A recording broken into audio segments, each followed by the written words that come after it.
So today we're going to talk about I pray. And, as we go back to basics, because it's that time when everybody's going back to school and we need I need the reminders. So I share my reminders with you guys, right? Kind of what we do.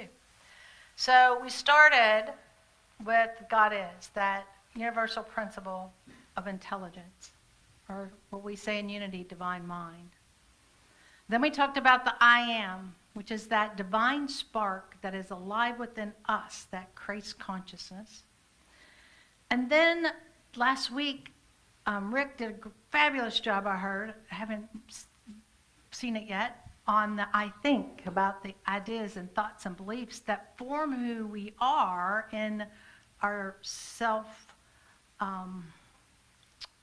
imagination, right?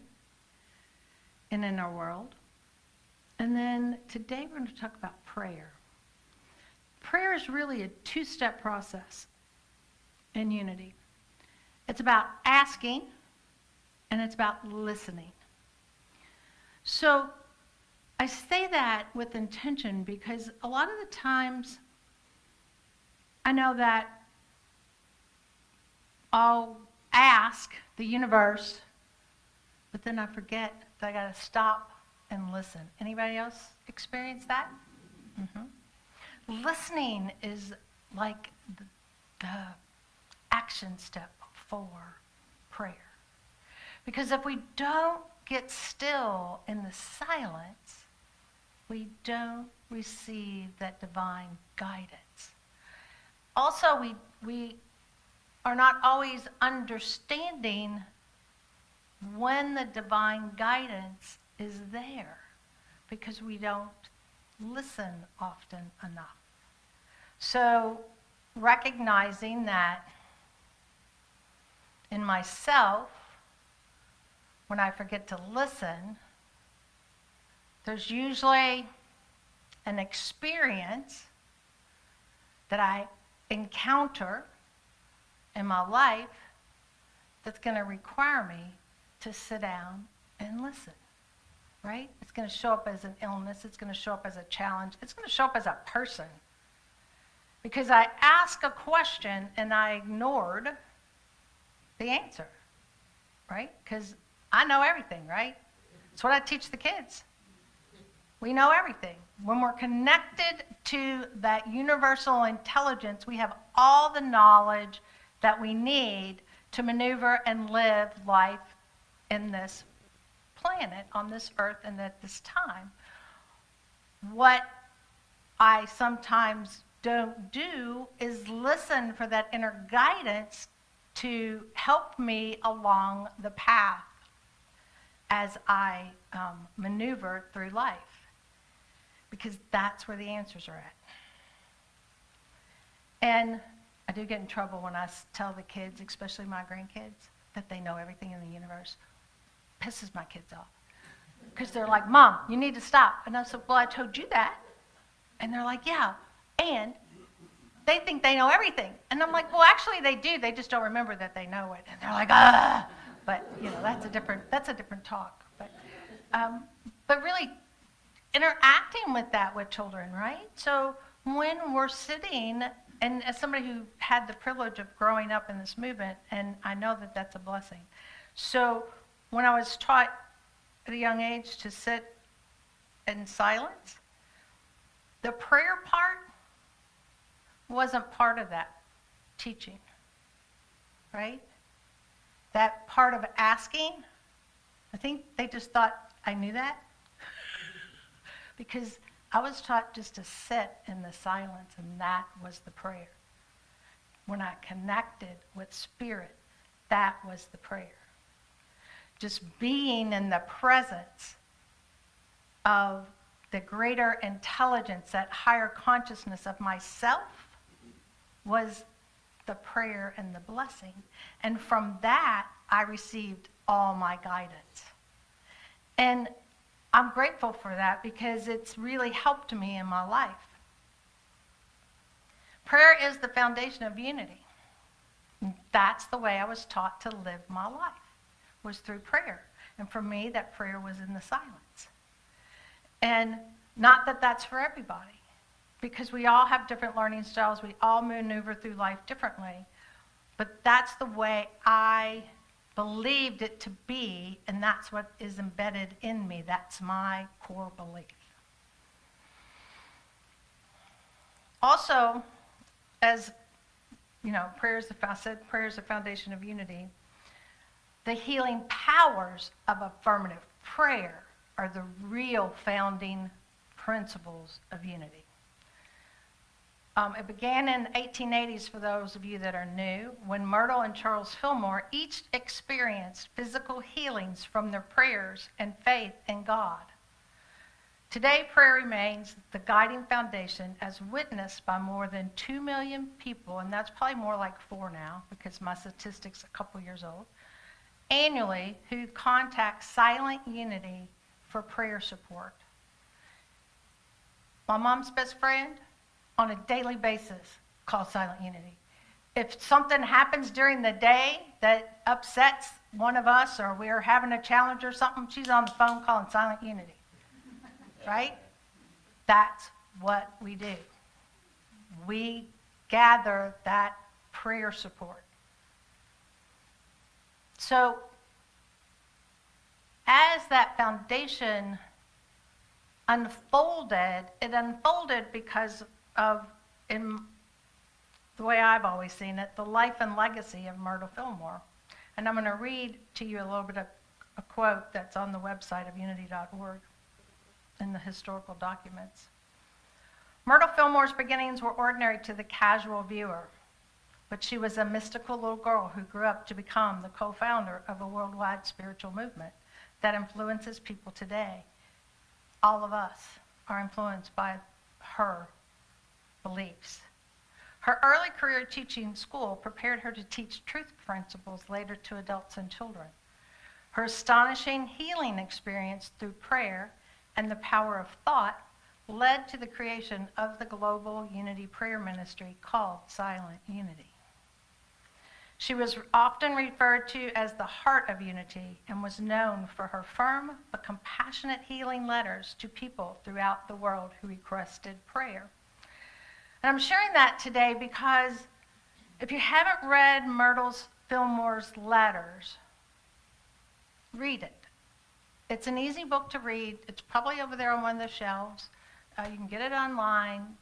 People probably have copies of it. They'll loan you. And you can see how that thought creation from prayer influenced others' lives that created the movement that we have today.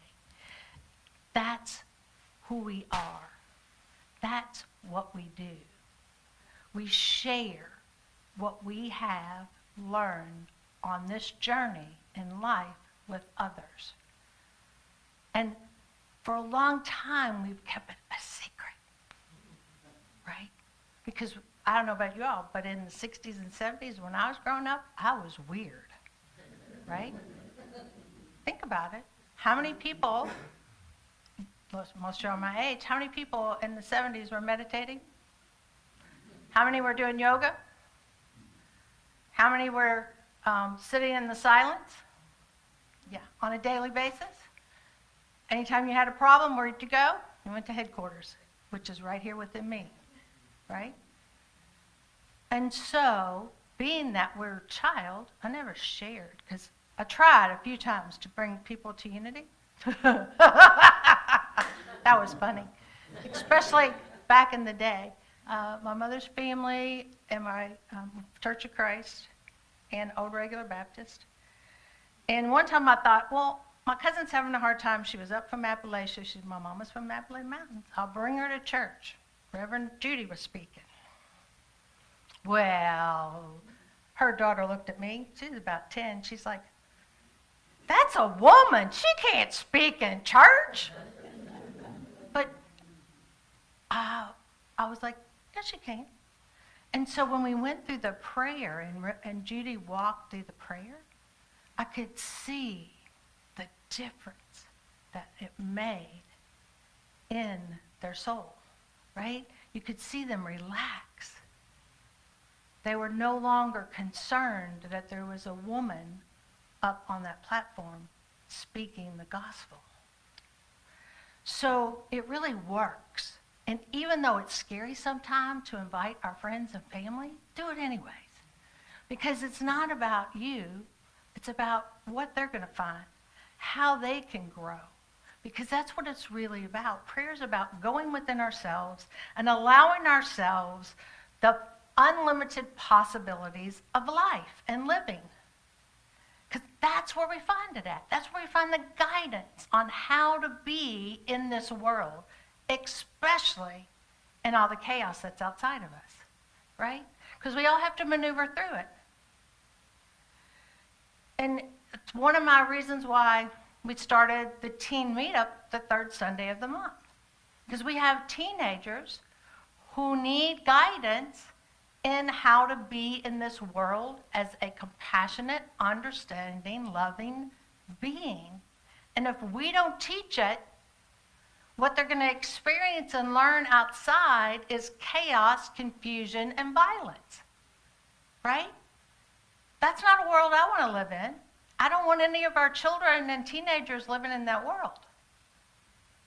And so allowing for everyone to learn a way of being peaceful is really important. So this is a quote from a booklet, The Power of Prayer by Elaine Woods.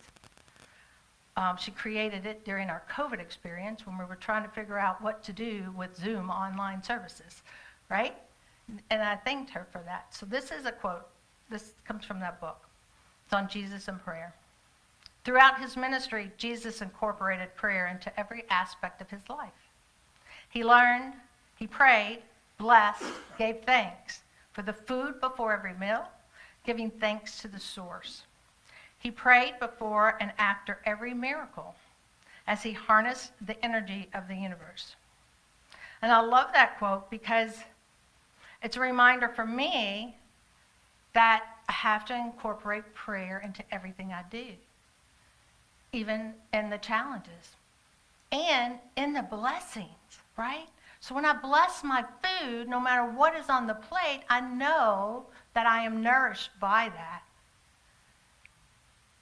And that feeds my soul. Prayer feeds my soul. You know, and I've had many experiences that stem from the divine connection. And I'm not going to tell you all of them, but what I know is that when I'm always praying, there's never a moment when I'm not in prayer. And I know that sounds really weird, and it might be a little egotistic, and that's okay, but that's where I live at. Whether I'm conscious of it or not is the clue, right? So I'm always praying if I don't know it or if I know it. And because I love this poem, which is now a song by Lucille Olson, also that Elaine had in the booklet. Our thoughts are prayers, and we are always praying. Our thoughts are prayers. Listen to what you're saying. Seek a higher consciousness, a state of peacefulness, and know that God is always there. Every thought becomes a prayer. So it goes back to that last week's lesson. What are we thinking? What are we absorbed in, controlled by, right? Because sometimes we're on autopilot.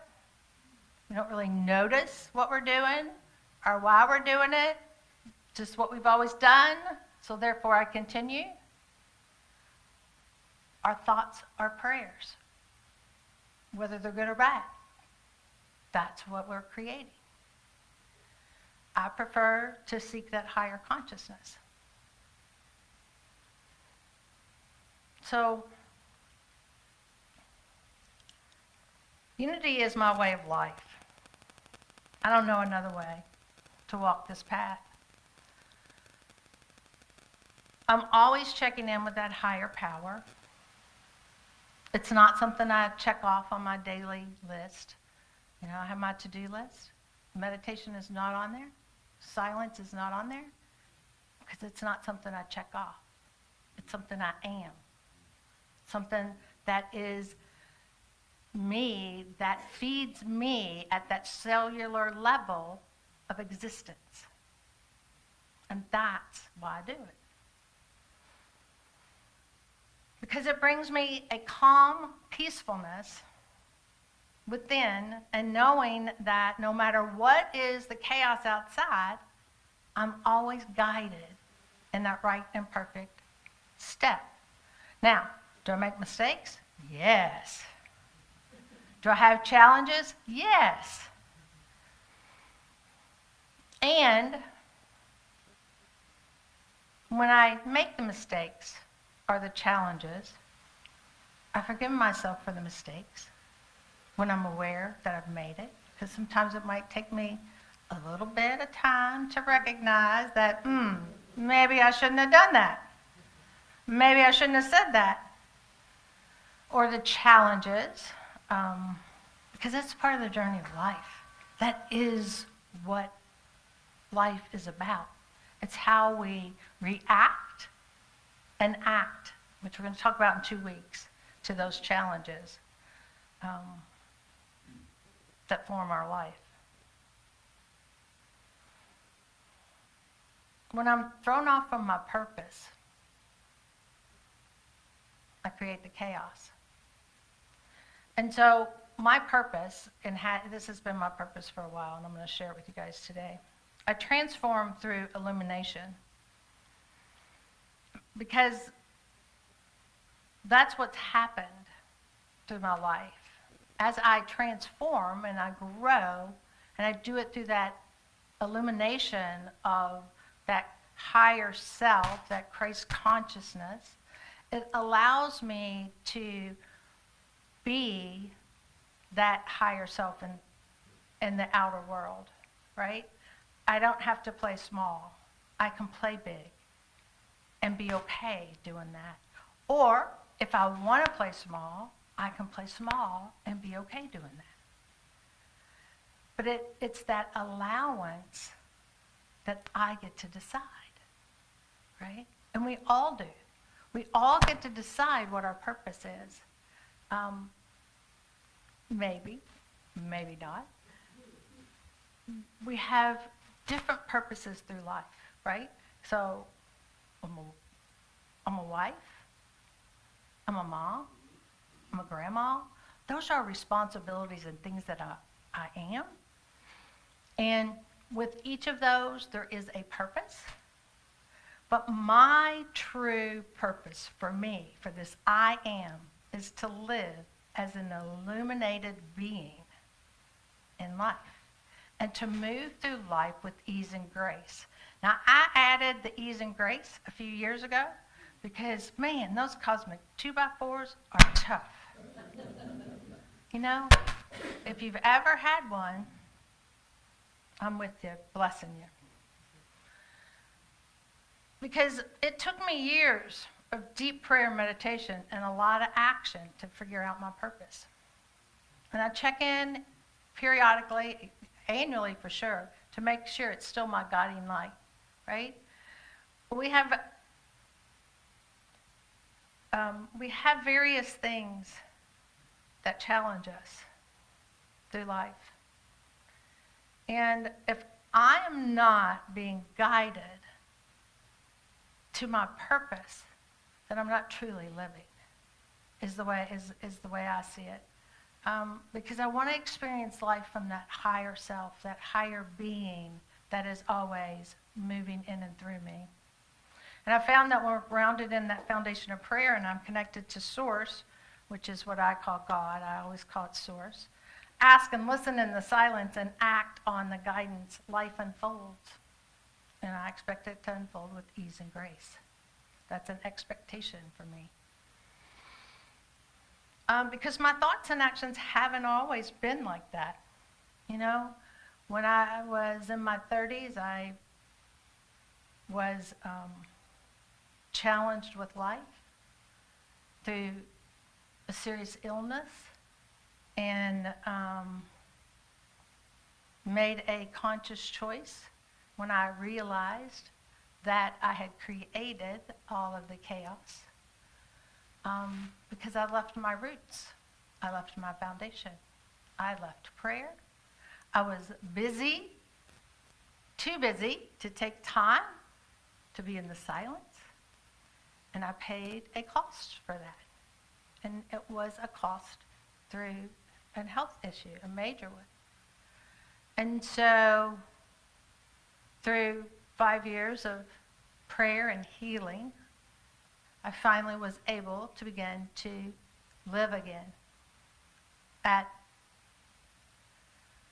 a vibration of life as love. And it wasn't an easy 5 years. And I know we've all had challenges, and we've all come through them. And when we can come through it from that foundation of prayer, being that, which we are, I have found life to be so much more joyful, vibrant, zealous, creative, and happier. And so I'm going to leave you guys with this. Prayer is the unity way of living, and silence is where the I am sees the light, which is the wisdom to walk the path. I love you. I bless you. I behold the living spirit in each of you.